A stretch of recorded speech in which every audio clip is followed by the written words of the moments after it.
लिहून ठेवलेला आहे. शिष्य लक्षण नाम दासबोध श्रीमद दासबोध दशक 5वा मंत्रांचा आणि समास 3रा.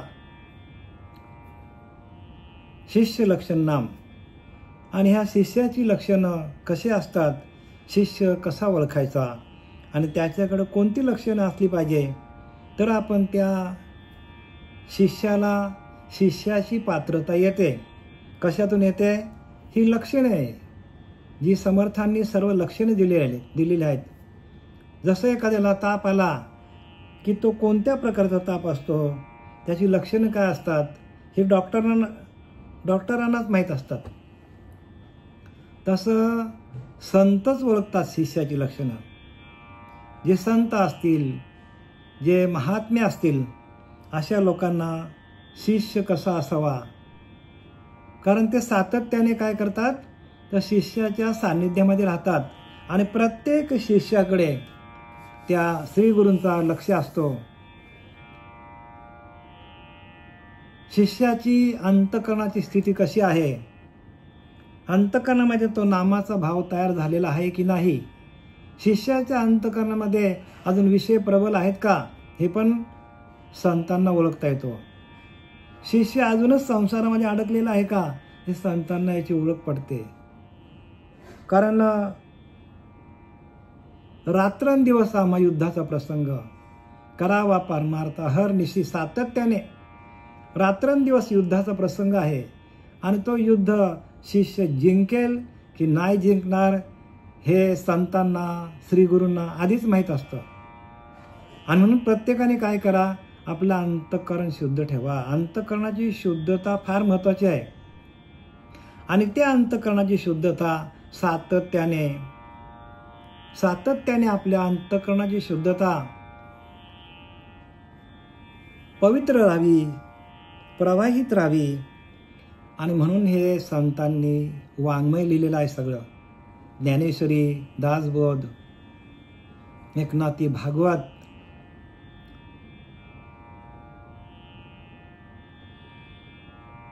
रामायण, गीता ग्रंथ, हे सगळे ग्रंथ जे आहेत, कबीरांचे काही दोहे आहेत,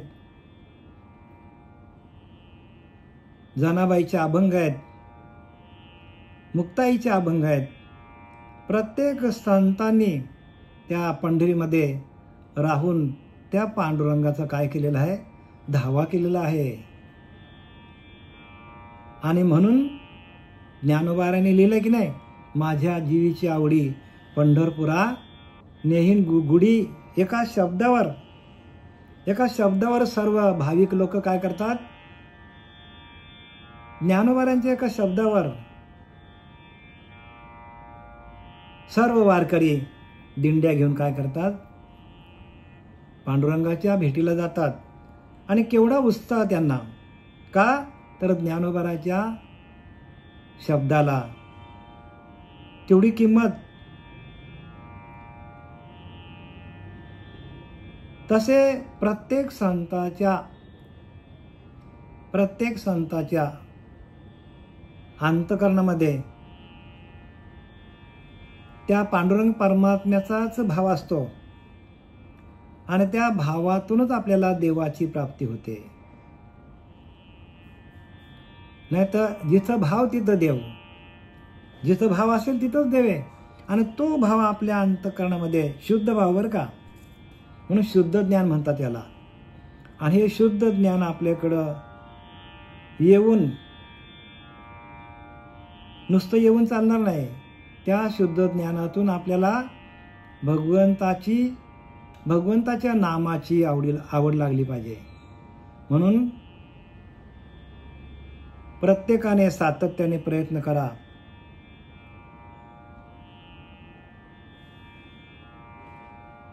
आपल्याला आता काल आपण या दासबोधामधील शिष्य लक्षण नाम त्यातील ओळी क्रमांक 16 पर्यंत आपण आलो होतो. आता आपल्याला 17वी ओळी घ्यायची. दशक 5वा मंत्रांचा समास 3रा. शिष्य लक्षण नाम. आणि ओवी क्रमांक 17, या कारणे सद्गुरू पाहिजे तरीच सन्मार्ग लाहिजे, नाहीतरी होईजे पाषांड वरपडे. बघा रामदास स्वामी किती परखड भाषेत बोलतात, नाही तरी या कारणे सद्गुरू पाहिजे. जर सद्गुरू नसेल तर आपल्याला काही भेटणार नाही. या कारणे सद्गुरू पाहिजे तरीच सन्मार्ग लाहिजे. सन्मार्गाला लावणारे फक्त संत असतात. सद्गुरू काय करतात, प्रत्येक शिष्याला सन्मार्गाला लावतात आणि वाईट कर्मापासून अलिप्त करतात. जोपर्यंत सद्गुरू बोध आतमध्ये नाही होत, सद्गुरूचा बोध असतो आणि त्या बोधातून आपल्याला बोधामृत पाजतात. सद्गुरू काय करतात, बोधामृत पाजायचं काम करतात आणि ते बोध म्हणजे महावाक्य आहे. आणि ते एकदा का महावाक्य शिष्याच्या अंतःकरणामध्ये स्थिरावलं तर शिष्याला आपोआपच ज्ञान प्राप्त होतो. म्हणून शिष्य पाहिजे विवेकी. काय पाहिजे, शिष्य विवेकी पाहिजे. हो, शिष्य कसा पाहिजे, विवेकी पाहिजे. आणि त्या विवेक तुमच्या वैराग्य आणि विवेक आणि शिष्य असा वैरागी. वैराग्य आणि विवेक ह्यातूनच माणसाला ज्ञानाची खरी प्राप्ती झाली तर आपल्याला भगवंतापर्यंत जाता येतो. कारण संपूर्ण जे चाललेलं आहे जग ते विवेकावर चाललेलं आहे आणि ते विवेकच कोणाकडे, वैराग्यच कोणाकडे नाही. विवेक आणि वैराग्य तेच जाण्याचे महत्भाग्य. महत्भाग्य कशामध्ये आहे, विवेक आणि वैराग्य पाहिजे. नाही तर लोकांकडे वैराग्यच नाही. वाटेल ते खातात, वाटेल तिथे जातात आणि विवेक तर त्यांना काहीच नाही. कारण विवेक कशातून तयार होतो, तर विवेक आपल्या साधनेतून तयार होतो. अखंड आपण ध्यान केलं, भगवंताचं सातत्याने चिंतन केलं तर चिंतनातून आलेले अनुभव आणि त्या अनुभवातून आपल्याला परमात्मा स्वरूपाची प्राप्ती होते. आणि एकदा का परमात्म तत्व आपल्या अंगामध्ये आलं की मग आपण बाजूला जात नाही. मग आपल्याकडं विवेक निर्माण होतो. विवेक तरीच सन्मार्ग लाहिजे, नाहीतरी होईजे पाषांड वर पडे. जर आपल्याकडे सद्गुरू भेटले नाही तर पाषांड वर पडे. पाषांड म्हणजे दगड.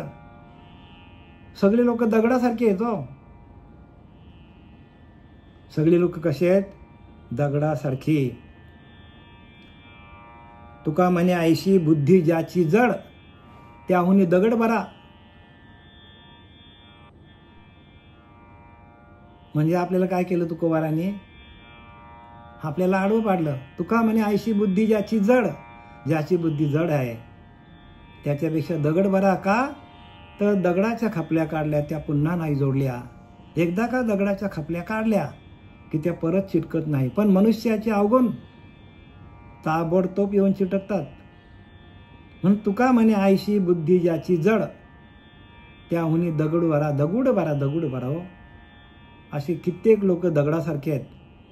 पाषांड वर पडे म्हणजे दगडासारखे विचार आहेत. त्यांच्या टाळक्यामध्ये काही घुसतच नाही आपण काय बोलतो ते. म्हणजे का तर अंतःकरण शुद्ध नाही. अंतःकरणाची शुद्धता हीच खरी भक्ती आहे. तुमचं अंतःकरण शुद्ध झाला की परमात्मा लांब नाही, परमात्मा तुमच्या जवळच आहे. मग तो प्रगट का होत नाही, तर प्रगट होत नाही याला कारण आपलं अंतःकरण मलिन आहे. आणि एकदा का अंतःकरणाची मलिनता गेली, जसं एखाद्या सूर्याला ग्रहण लागलं तर त्याचा प्रकाश काय होतो, आडवला जातो. पण एकदा का ग्रहण सुटलं का सूर्याचा प्रकाश पूर्ववत होतो. तसा आपल्याकडे आपल्या अंतःकरणामध्ये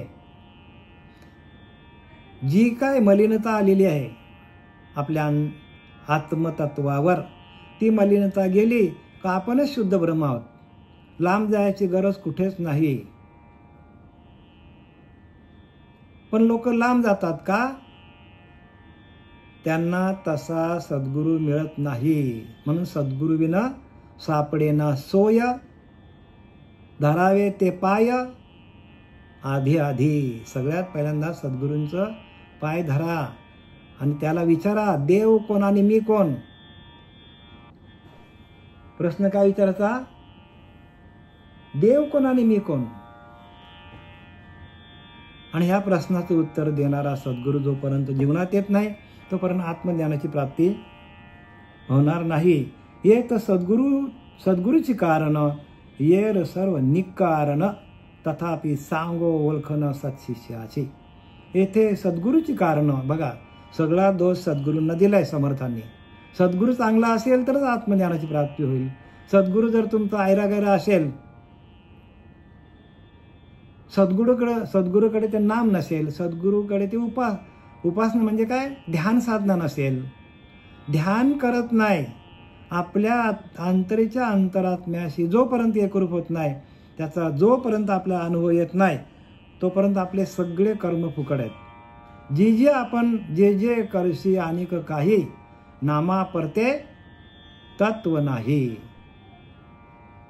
नाम कसा आहे? तत्वरूपाने आहे. आपला आत्मा कसा आहे? तत्वरूपाने आहे. म्हणून हाकारुनी सांगे तुका, नाम घेता राहू नका हो, सातत्याने नाम घ्या. जो श्वास जातो येतो त्याच्याकडे लक्ष द्या. तोच आपला देव आहे. येर सद्गुरूची कारण, येथे सद्गुरूची कारण येर सर्व निकारण, तथापि सांगो ओळखन सत्शिष्याची. बाकीचे जे आहेत ते सगळे काय कामाचे नाही असं सांगतात. आणि ते असे जे सद्गुरू आहेत की ज्यांना तत्वाची ओळख नाही, ज्यांना बोध नाही, ते काय करतात? ते शिष्यांना, सत्शिष्यांना परमात्म तत्वापर्यंत, परमात्माच्या प्राप्तीपर्यंत घेऊन जाऊ शकत नाही. तथापि सांगो ओळखन सत्शिष्याची. आता सत्शिष्याची ओळख सांगतात पुढल्या ओव्यांमध्ये. मुख्य सत्शिष्याचे लक्षण, सद्गुरू वचनी विश्वास पूर्ण, अनन्य भावे शरण, त्या नाव सत्शिष्य. आता समर्थ सांगतात तुमच्या आमच्या सगळ्यांसाठी. समर्थांनी काय सांगितले बघा, मुख्य सत्शिष्याचे लक्षण म्हणजे मुख्य लक्षण काय असेल, सगळ्यात पहिलं लक्षण काय असेल शिष्याकडे, तर ते सांगतात की सद्गुरू वचनी विश्वास पूर्ण. म्हणजे सद्गुरूने दिलेल्या वचनावर विश्वास ठेवला पाहिजे.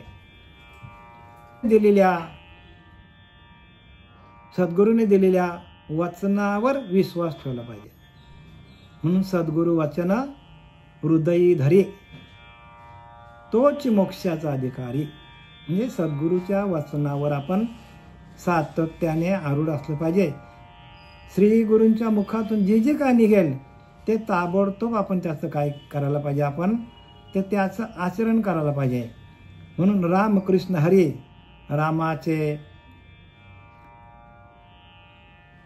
रामाचं आचरण, कृष्णाचे विचार आणि हरीचा उच्चार, हे तिन्ही आपल्याला एका भगवत तत्वाकडे नेतात. रामाचा आचार, कृष्णाचा विचार आणि हरीचा उच्चार, या तिन्ही गोष्टी, म्हणून रामकृष्ण हरी, या तिन्ही गोष्टी यायला पाहिजे आपल्याला. आणि ह्या तिन्ही गोष्टीतून आपल्याला परमात्म तत्वाची ओळख होतो. परमात्म तत्वाशी एकरूप होतो आपण. आचार, विचार आणि उच्चार हे आपल्या शरीरामधून निघतात आणि तेच आपल्याला त्या परमतत्वापर्यंत, परब्रह्मतत्वापर्यंत, भगवंतापर्यंत नेण्याचं काम करतात. मुख्य सत्शिष्याचे लक्षण, सद्गुरू वचनी विश्वास पूर्ण, 100% विश्वास ठेवायला पाहिजे. अनन्य भावे शरण, त्या नाव सत्शिष्य. अनन्य भावाने सर्व टाका. अगोदरचं जे काय आहे ते सगळं टाका. सद्गुरूला शरण जाताना जो नामधारी आहे, जो नामाची प्रेरणा, नामाची काय पेरणी, आपल्या डोक्यावर तुपाची पेरणी करून आपल्याला नाम देणारा जोपर्यंत साधक सद्गुरू मिळत नाही तोपर्यंत ज्ञानाची प्राप्ती भरपूर असेल पण आत्मज्ञानाची प्राप्ती नाही. आणि म्हणून इथं काय सांगतात सद्गुरू वचन, विश्वासपूर्ण अनन्य भावे शरण त्या नाव. जसं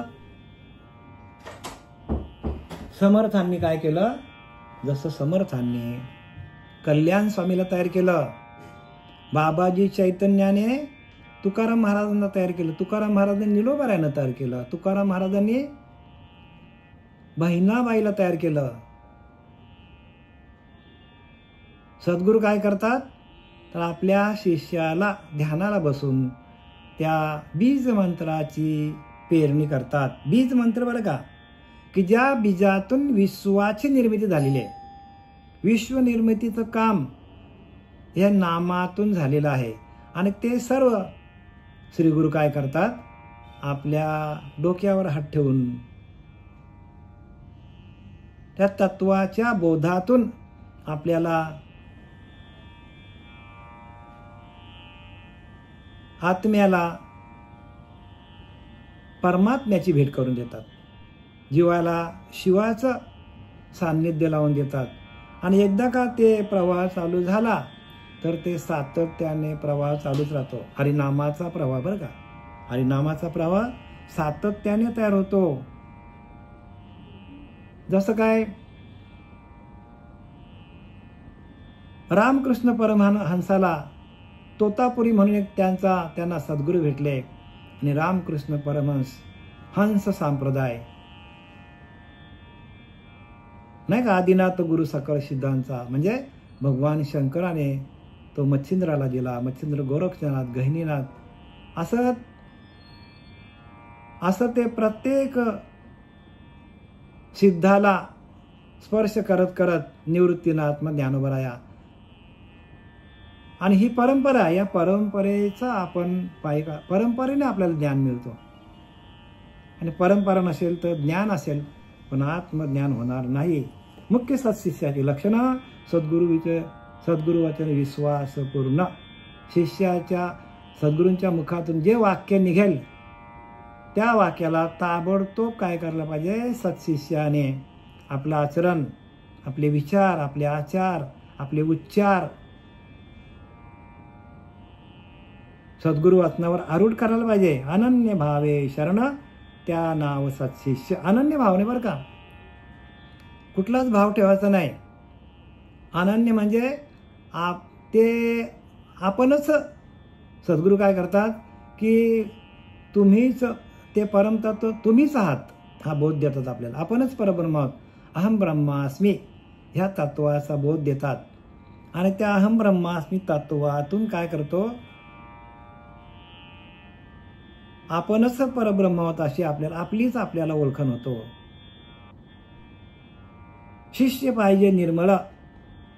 आणि शिष्य कसा पाहिजे, निर्मळ पाहिजे. शिष्य पाहिजे आचारशील. बघा इथे आला की नाही, आचार पण पाहिजे, त्याचा चांगला आचार पाहिजे. शिष्य पाहिजे केवळ विरक्ती अनुतापी. शिष्य कसा पाहिजे, त्याला विरक्ती असली पाहिजे. आणि अनुतापी, अनुताप असले पाहिजे त्याला. अनुतापे तापलो देवा करिता सेवा कुटुंबाची, म्हणून तुझ्या आठवले पाय गे माझे माय पांडुरंगे.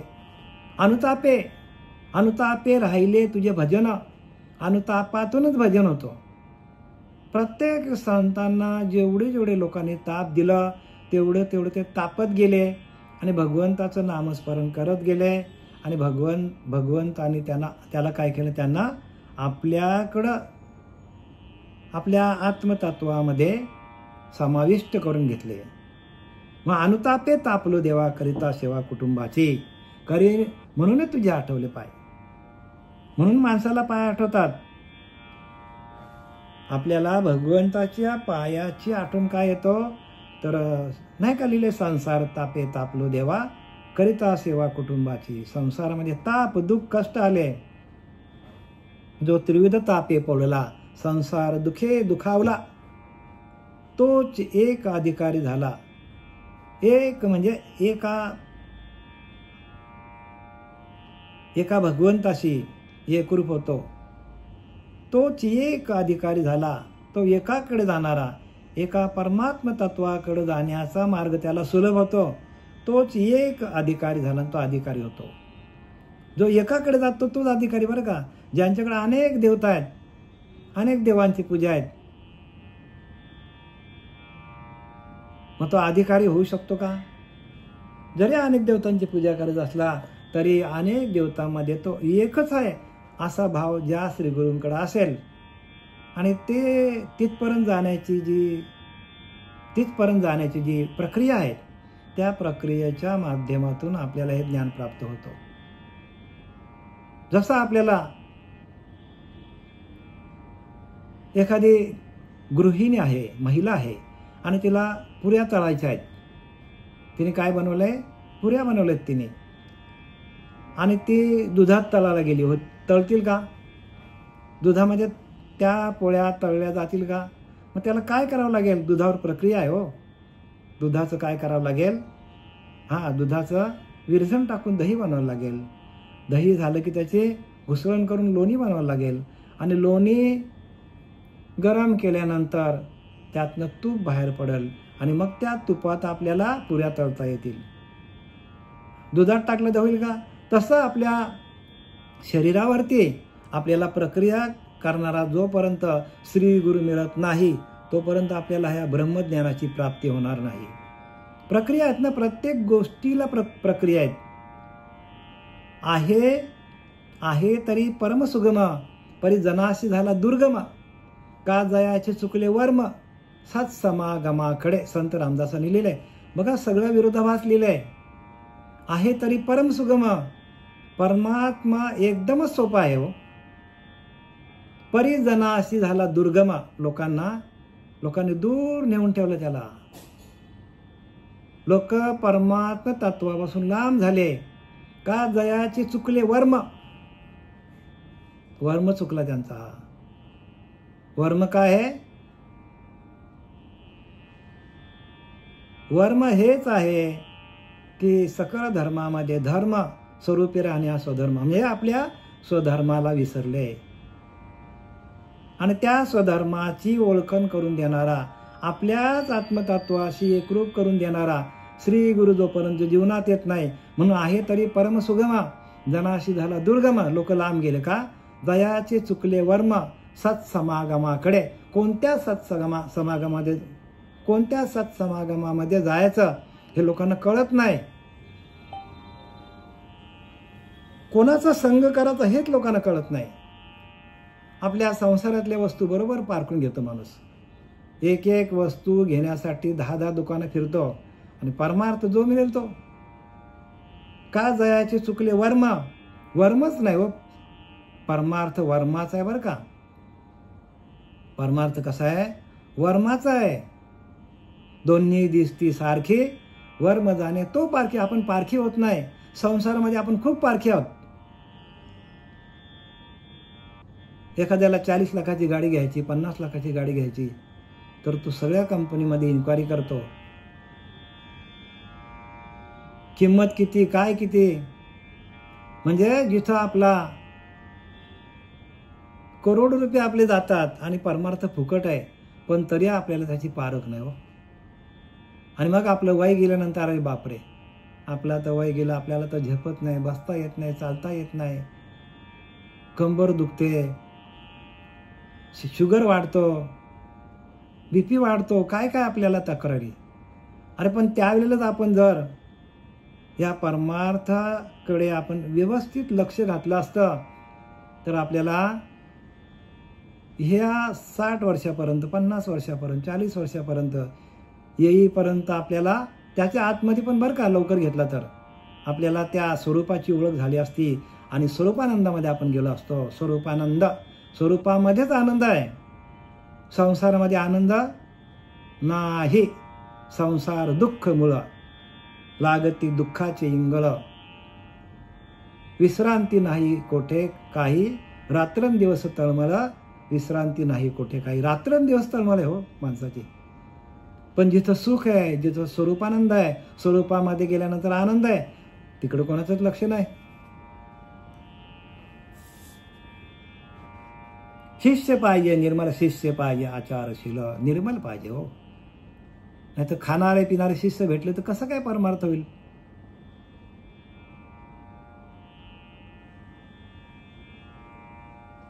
माऊली सांगतात, जे जे भेटेल भूत ते ते मानिजे भगवंत. हा भक्तियोग निश्चित दान माझा. म्हणजे सगळीकडं प्रत्येक भूतामध्ये तो, पाचा भूतांच्या जीवामध्ये तो परमात्मा जीव स्वरूपामध्ये आहे. हाच भक्तियोग प्रत्येक माणसाच्या हृदयामध्ये असलेला पांडुरंग आहे, प्रत्येक जीवाकडे बरं का. म्हणून कुत्र्यामध्ये दिसला संतांना, गाढवामध्ये दिसला, सांगायला नको तुम्हाला ना, आता चिमणीमध्ये दिसला, रेड्यामध्ये दिसला. बघा का, रेड्याचा आत्मा आणि माझा आत्मा एकच आहे. म्हणून तर ज्ञानवरांच्या अंगावर काय केलं, त्या छडीनं रेड्याला मारलं आणि ज्ञानोबरांच्या पाठीवरती ते वळ आले. म्हणजे ते का असं झालं, तर ज्ञानोबरांना माहित होतं की रेड्यातला आणि माझ्यातला आत्मा एकच आहे. सर्वा घटी राम देहादेही, एकच आहे तो, एकच. आणि त्या एकाकडे कोणी जात नाही, अनेकांना धरून बसलो आपण. शिष्य पाहिजे निर्मल, शिष्य पाहिजे आचार, शिष्य पाहिजे केवळ विरक्त अनुतापी. विरक्त पाहिजे, विरक्ती पाहिजे, अनुताप पाहिजे त्याला. शिष्ट पाहिजे निष्ठावंत. बघा, सद्गुरूंवर त्याची निष्ठा असली पाहिजे. नाही तर निसटणारे बरेच आहेत. आमच्याकडे येतात, काय पाहिजे शिकासाठी येतात, आणि त्यांना जे काय पाहिजे ते घेतात आणि बस त्यांचं काम झालं, आम्ही आता चाललो. निष्ठावंत नाही, तसे निष्ठावंत नाही, ते निसटणार आहेत. निष्ठावंत म्हणजे त्या नामावरती निष्ठा पाहिजे, श्री गुरूंनी दिलेल्या वचनावरती निष्ठा पाहिजे, श्री गुरूंनी दिलेल्या नामावरती निष्ठा पाहिजे. श्री गुरूच्या प्रत्येक शब्दातून शब्द बाहेर पडतो न पडतो, तो सत्शिष्याच्या अंतकरणामध्ये भाव तयार व्हायला पाहिजे. अंतकरणामध्ये बरं का, भाव तयार व्हायला पाहिजे.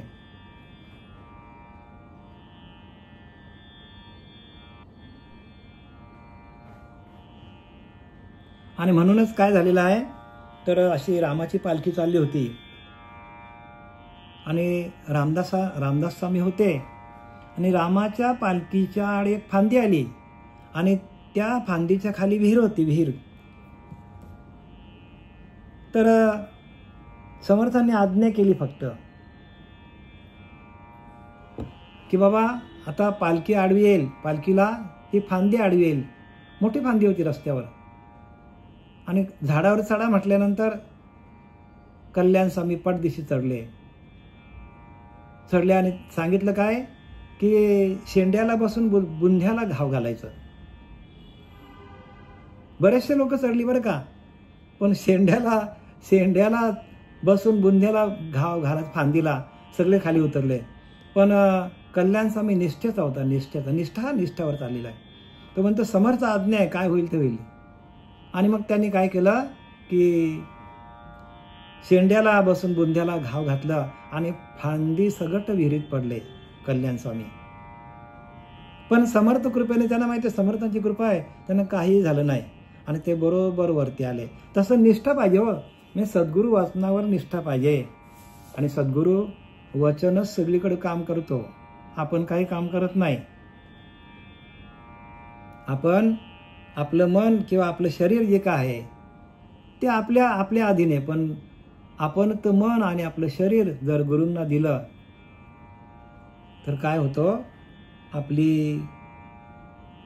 आपल्याला येणारे प्रसंग, वाईट प्रसंग पण काय होतात, निघून जातात. शिष्य पाहिजे निष्ठावंत, शिष्य पाहिजे सुचिस्मंत, शिष्य पाहिजे नेमस्त सर्व प्रकारी. शिष्य पाहिजे निष्ठावंत पाहिजे, आणि शिष्ट सुचिस्मंत म्हणजे पवित्र आचरण पाहिजे. सुचिस्मंत म्हणजे बारकाईने प्रत्येक ओवीचा अभ्यास करणारा, बारकाईने पाहणारा पाहिजे सुचिस्मंत. शिष्य पाहिजे नेमस्त सर्व प्रकारी, आणि सातत्याने, नेमस्त म्हणजे सातत्याने श्रीगुरूच्या आज्ञेमध्ये थांबणारा पाहिजे सर्व प्रकारी, सर्व प्रकारांनी. शिष्य पाहिजे साक्षपी विशेष, शिष्य पाहिजे परमदक्ष, शिष्य पाहिजे अलक्ष लक्ष ऐसा, शिष्य पाहिजे साक्षपी. काय सांगतात शिष्य अति उद्योगी, मोठा, तत्पर आणि अतिंद्रिय वस्तूवर लक्ष केंद्रित करण्याचे मनोबल असणारा असावा. म्हणजे शिष्य कसा असावा सांगितले, उद्योगी पाहिजे, मोठा, तत्पर पाहिजे, अतिंद्रिय वस्तूवर लक्ष ठेवणारा पाहिजे. म्हणजे इंद्रियांच्या पलीकडे जी वस्तू आहे, परमात्मा कसा आहे, इंद्रियातीत आहे. इंद्रियांच्या पलीकडे असलेली जी वस्तू आहे, जो अंतरीचा अंतरात्मा आहे, त्याच्याकडं लक्ष ठेवणारं पाहिजे. शिष्य पाहिजे परमदक्ष. शिष्य पाहिजे अलक्ष लक्ष ऐसा. जी वस्तू आहे ती आपल्याला, तिच्याकडं आपला लक्षच नाही हो, ते अलक्ष आहे. आणि त्या अलक्ष्याला लक्ष करणं, तुकाराम महाराज म्हणतात की नाही, तुका म्हणे लक्ष लक्षुनी अंतरी, तोच वारकरी पंढरीचा. तोच वारकरी हो, लक्ष लक्षुनी अंतरी, आतमध्ये लक्ष ठेवून, त्याला वारकरी म्हणतात. आणि ती वारी भगवान शंकरांनी पहिली केली. आणि ती भगवान शंकरांनी पहिली वारी केल्यापासनं प्रत्येक सत्पुरुषाकडं, सिद्ध पुरुषाकडं ती वारी आली. आणि ती वारी एकदा आपल्याला मिळाली तर मग आपल्या जन्ममरणाचं कोडं आज फिटले माझे कोडे. कोडं आहे ते जीवनाचं, ती वारीच भेटत नाही कोणाला. आणि त्या वारी कशी आहे तर ती सातत्याने या आधी होती, आताही आहे, याच्यानंतर पण ती वारी असणार आपली. आणि त्या वारीसाठी श्री गुरुला शरण जायचा असतो.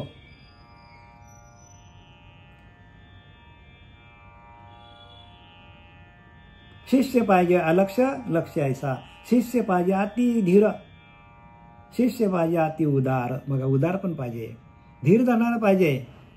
नाहीतर आपण ध्यानाला बसलो का लगेच 5 मिनिटात उठतो, 10 मिनिटात लगेच उठतो आणि गप्पा गोष्टी करायला सुरुवात करतो. धीर पाहिजे हो. धीर म्हणजे आतल्या आत्मतत्वाशी एकरूप होऊन त्या विषयांना बाजूला करून तिथे स्थिर, आपली बुद्धी स्थिर ठेवणारा पाहिजे. म्हणून शिष्य पाहिजे अति धीर. म्हणजे घाबरला नाही पाहिजे. तिथे घाबरगुंडी झाली का माणसाचं ध्यान लागत नाही. आणि एकदा का ध्यान लागलं नाही, मनुष्य स्थिर झाला नाही, तर तो चंचल होतो. आणि एकदा का चंचलत्व आपल्या मनाकडे आली, आपलं मन स्थिर राहत नाही. आणि आपण जर अस्थिर झालो तर संपूर्ण शरीर आपलं काय होतो, अस्थिर होतो. आणि आपल्या शरीरामध्ये शांती नांदत नाही. मग शांती नांदली पाहिजे. शांतीसाठी आपण धीर धरला पाहिजे हो. इथे असे काही शिष्य आहेत तर लगेच त्यांना 2 महिन्यात 4 महिन्यात लगेच त्यांना परमात्म्याची भेट पाहिजे. अहो मला सांगा, ऋषीमुनींची बघा, ऋषीमुनींची तपश्चर्या 1000 वर्ष तपश्चर्या केली, 60,000 वर्ष तपश्चर्या केली. विचार करा, तेवढं त्यांना आयुष्य होतं पूर्वी. लाख वर्ष तपश्चर्या केलेली आहे. आणि आपल्याला 10 दिवसामध्ये भगवंताची प्राप्ती कशी होईल मला सांगा. म्हणून प्रत्येकाने धीर स्वगंभीर, धीर धरा. आपण धीर धरून राहिलो तर आपल्याला ते भेटेल. आणि आपण धीर सोडला, अधीर झालो तर आपल्याला ती वस्तू भेटणार नाही. आणि जोपर्यंत त्या वस्तूची आपल्याला प्रचिती येत नाही तोपर्यंत आपल्याला या संसार दुःखामध्ये अनेक प्रकारचे ताप, दुःख, कष्ट भोगावे लागतात. शिष्य पाहिजे अति उदार. म्हणजे उदार मनाने पाहिजे. उदार मन त्याचं उदार असले पाहिजे. उदार म्हणजे गुरुच्या सेवेसाठी अति उदार पाहिजे. गुरुची सेवा करण्यासाठी तत्पर असलं पाहिजे. आणि अंतःकरण उदार असलं पाहिजे. शिष्य पाहिजे अति तत्पर परमार्थविषयी. म्हणजे परमार्थाविषयी अति तत्पर. परमार्थाविषयी अति तत्पर म्हणजे काय? तत्पर, ताबडतोब गुरुने आज्ञा केली आणि लगेच शब्द मुखातून बाहेर निघतो तोच गुरुने लगेच धरला पाहिजे.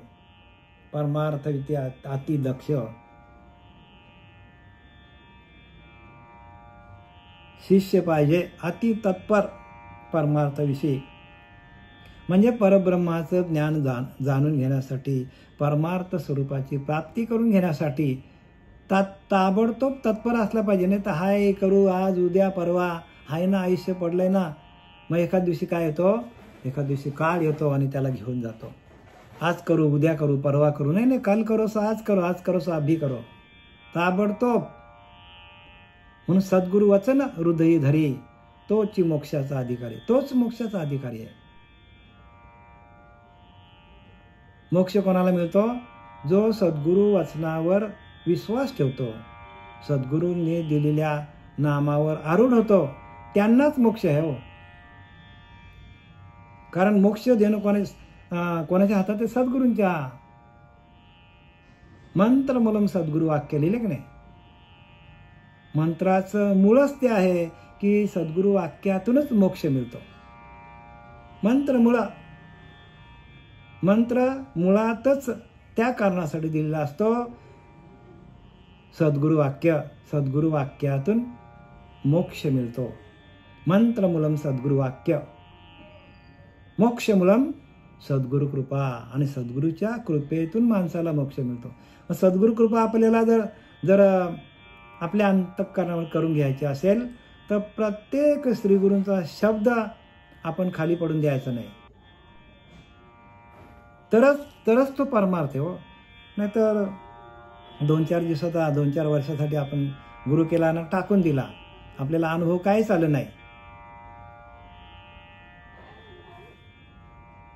शिष्य पाहिजे परोपकारी, शिष्य पाहिजे निर्मस्तरी.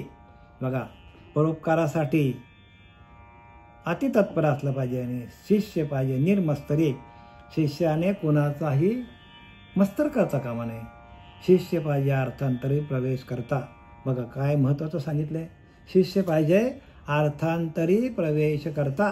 प्रत्येक ओवीचा अर्थ कुठे आहे? ग्रंथगर्भीचे, ग्रंथाच्या गर्भामध्ये जाणारा शिष्य पाहिजे. आपलं वाचला आणि आपण काय केलं तर ज्ञानेश्वरीचं आपण काय केलं, पारायण केलं, पारायणीचं पारायण केलं, मग त्यातला अर्थच कळणार आहे. फायदा आहे का काही? म्हणजे काय पाहिजे की एकांताशी अतितत्पर आदित करी पाठांतर, शोधी अर्थांतर ग्रंथ गर्भीचे. ग्रंथाचे गर्भीत असलेले अर्थ सांगणारा शिष्य पाहिजे.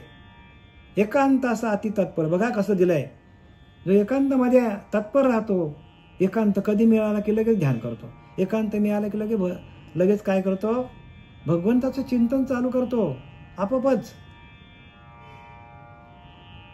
दरवाजे खिडक्या बंद केल्या की ताबडतोब आपल्याला ध्यानाची इच्छा व्हायला पाहिजे. घरामध्ये कोण नाही, एकटाच ध्यान करा. घरात माणसं आपल्याला त्रास देतात, बेडरूममध्ये जावा, मंदिरामध्ये जावा, ध्यान केंद्रामध्ये जावा, कुठे पण जावा, पण आपल्याला काय करायचं, एकांत. आपण एकांतामध्ये अर्धा तास जातो आणि दिवसातल्या आपल्या 23.5 तास काय करतो संसारामध्ये. होईल का परिणाम? संसाराचा परिणाम होईल ना आपल्यावर. एकांतामध्ये आपण 8 तास 10 तास जायला पाहिजे. बघा ना, ते हजारो वर्ष एकांतामध्ये गेले. म्हणून एकांताचा अति तत्पर पाहिजे, ताबडतोब तत्परता तिथे पाहिजे, तिथे सावध पाहिजे, सावधगिरी. आणि आपण तिथे बेसावध आहोत आणि बाकी संसारामध्ये खूप सावध आहोत. आपण जिथं आपण सावध पाहिजे तिथे बेसावध आहोत आणि जिथे बेसावध पाहिजे तिथे आपण सावध आहोत. म्हणजे संसारामध्ये आपण सावध पाहिजे तर आपण तिथे बेसावध आहोत. आणि म्हणून संसार दुःख मूळ आहे आणि त्या दुःखाच्या मुळालाच आपण धरून आहोत. संसार मुळातच दुःख आहे. संसार कसा? मुळातच दुःखमय आहे आणि त्या मुळातच दुःखमय असलेल्या संसारामध्ये आपण राहायचं नाही का? 100% संसार करायचं. पण सांगितलं त्याप्रमाणे संसारी असावे, आसुनी नसावे. जैसे पद्मपत्र जळामध्ये, जसा कमळाचा फूल आहे चिखलामध्ये उगवतो. बघा किती त्याच्यासारखा आपल्या भारताचं काय तो प्रतीक आहे. पण चिखलाचा एक थेंब पण, एक कण पण अंगाला लागत नाही. तसं आपण कमलाच्या फुलाप्रमाणे संसारामध्ये असून संसारापासून अलिप्त राहायला पाहिजे. संसारी असावे असूनी नसावे. जैसे पद्मपत्र जळामध्ये जसं कमलाचं पान अखंड पाण्याचं आहे, पण पाणी अंगाला लागून घेत नाही. अखंड संसारामध्ये आपण राहायचं, पण संसारापासून अलिप्त राहायचं.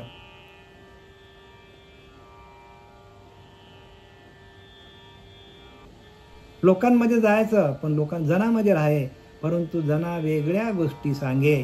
जयांच्या अंतर ज्ञान जागे तो साधू सांगितलं.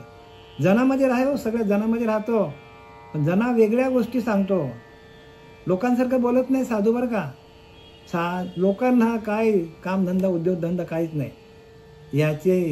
ह्याचं खुसपट काढा, त्याचं खुसपट काढा.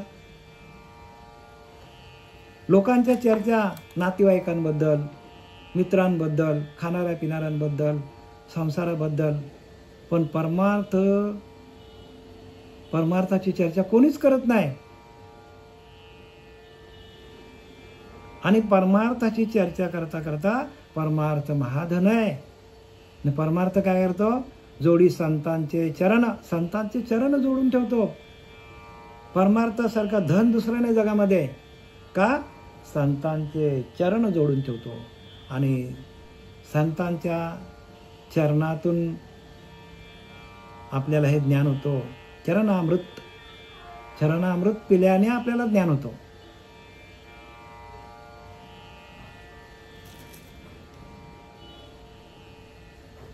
शिष्य पाहिजे परोपकारी, शिष्य पाहिजे निर्मत्सरी, शिष्य पाहिजे अर्थांतरी प्रवेश करता. बघा, अर्थामध्ये प्रवेश करता यायला पाहिजे.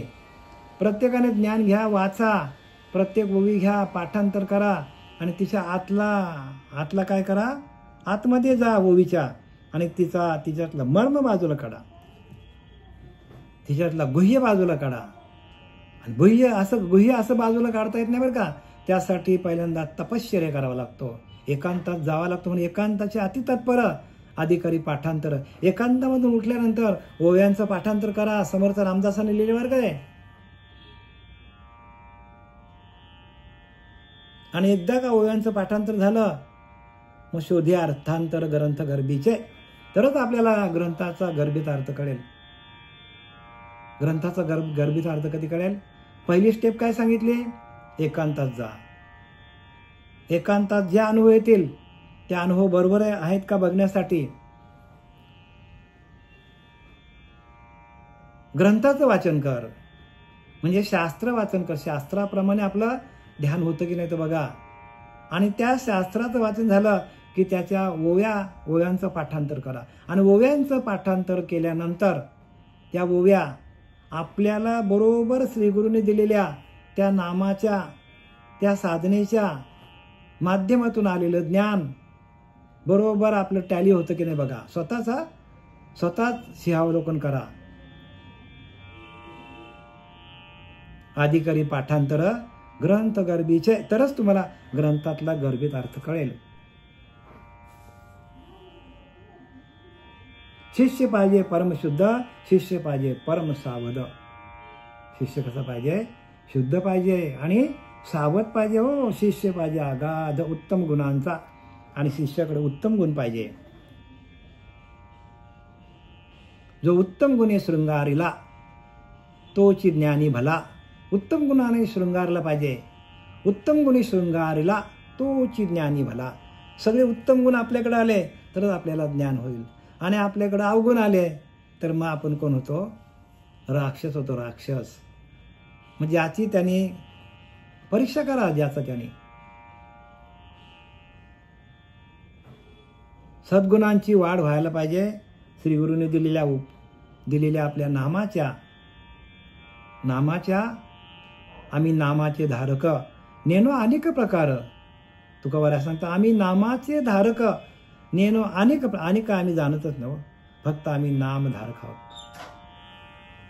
शिष्य पाहिजे प्रज्ञावंत, शिष्य पाहिजे प्रेमळ भक्त. प्रज्ञा जागृत व्हायला पाहिजे. प्रत्येक शिष्याची प्रज्ञा जागृत व्हायला पाहिजे.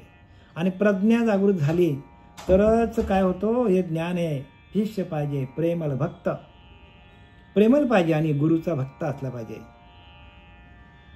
त्याचा स्वभाव प्रेमळ असला पाहिजे आणि तो भक्त व्हायला पाहिजे.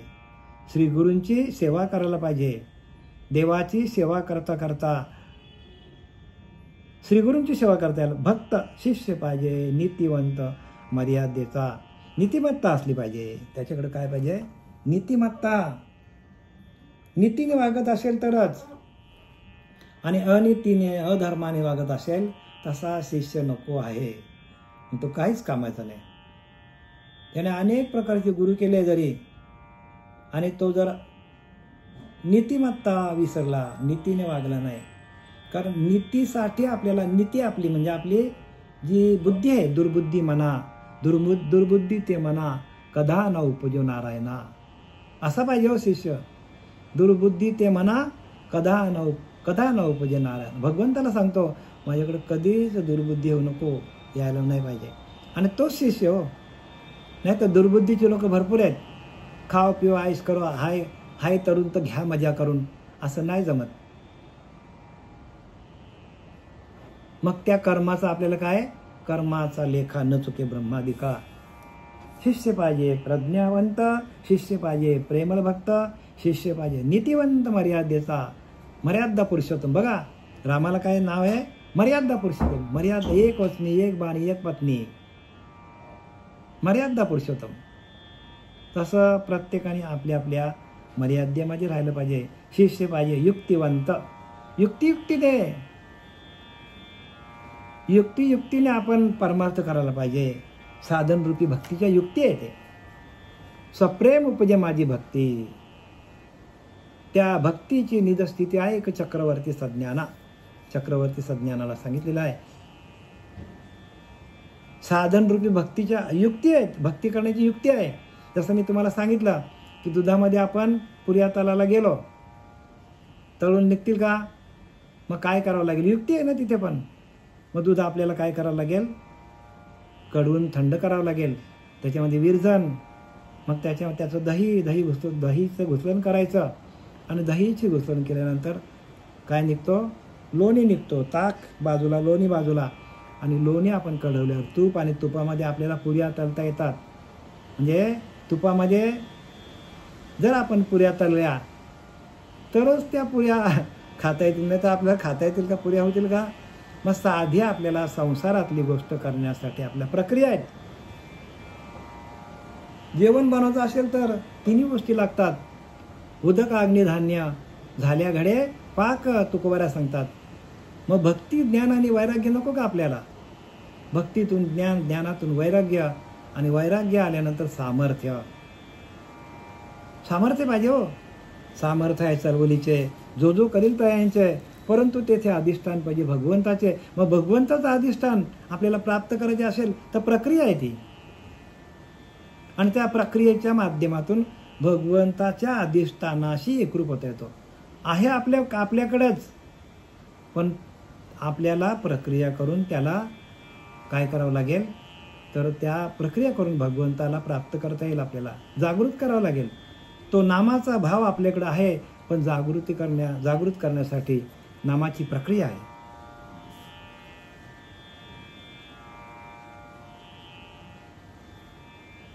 शिष्य पाहिजे युक्तिवंत. बघा युक्ती पण पाहिजे बरं का. आणि आता प्रत्येकाने युक्ती घ्या. युक्तीशिवाय भक्ती नाही.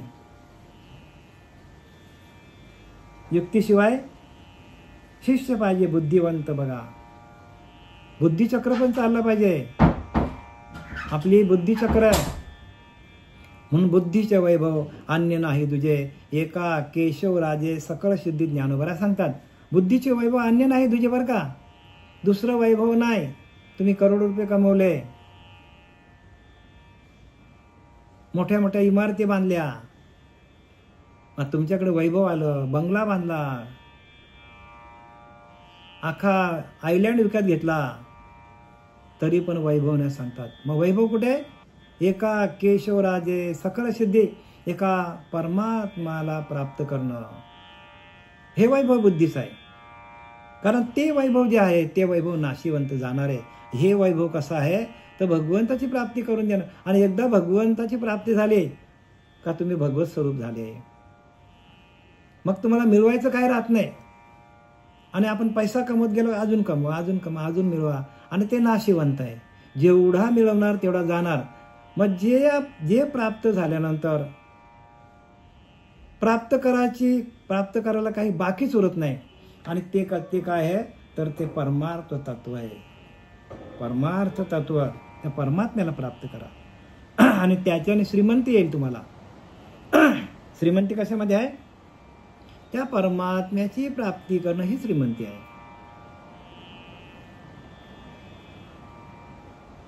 शिष्य पाहिजे प्रज्ञावंत, शिष्य पाहिजे प्रेमळ भक्त, शिष्य पाहिजे नीतिवंत मर्यादेचा, शिष्य पाहिजे युक्तिवंत, शिष्य पाहिजे बुद्धिवंत, शिष्य पाहिजे संत विचार घेता. शिष्य कसा पाहिजे? संतांच्या संगतीमध्ये बसून संतांचा विचार घेणारा पाहिजे. कसा पाहिजे?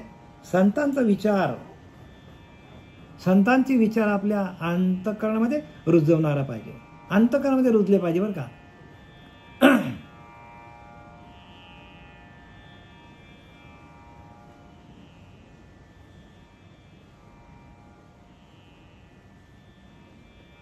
आणि मग एकदा का संतांचे विचार आपले रुजले का त्या शिष्याला परमार्थ तत्वाची ओळख होते आणि भक्ती करता करता परमात्म तत्वाशी एकरूप होता येतो. आणि म्हणून इथं सगळे आपल्याला जे काय आता शिष्याची लक्षणं सांगितली, ही सर्व लक्षणं आपल्याकडे आली पाहिजे बरं का, तरच आपली भक्ती होणार आहे. शिष्य पाहिजे धारिष्ट्याचा, शिष्य पाहिजे दृढव्रताचा, शिष्य पाहिजे उत्तम कुळीचा पुण्यशील.